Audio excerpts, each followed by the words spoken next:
Senator Osten, please discuss the interplay between your position as First Selectman of Sprague and your role representing the entire 19th District in the State Senate.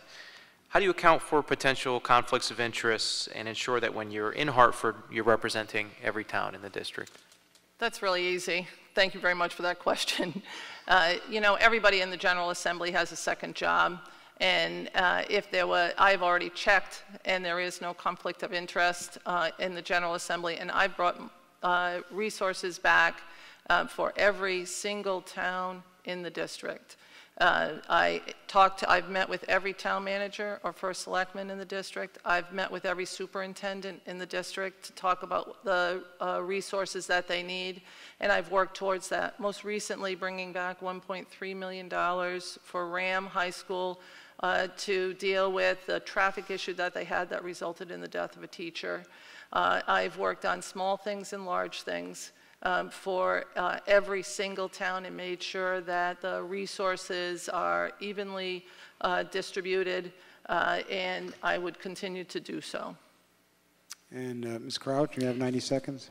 I think that as a student of public administration, there's a difference between a conflict of interest that's illegal or illegal, or the conflict of appearance, the appearance of impropriety.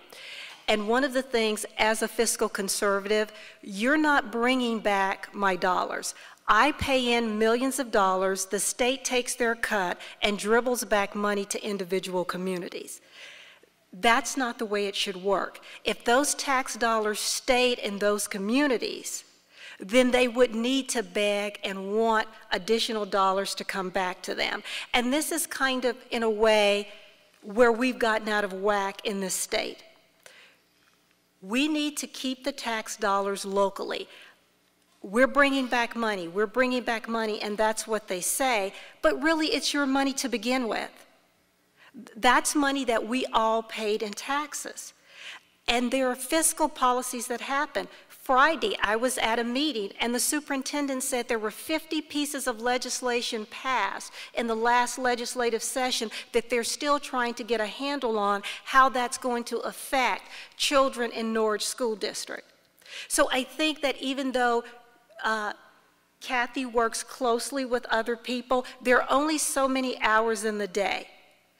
And there is only so much you can accomplish. And while other people may have other jobs, some of those jobs may be conflicts, if not legally, but by the people in the district thinking they are.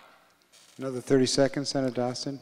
Well, thank you very much. Almost everybody in the Senate has another job. But I'd like to see if I could get another one of those 30 seconds, because I'd like to talk about the laws that my colleague brought up.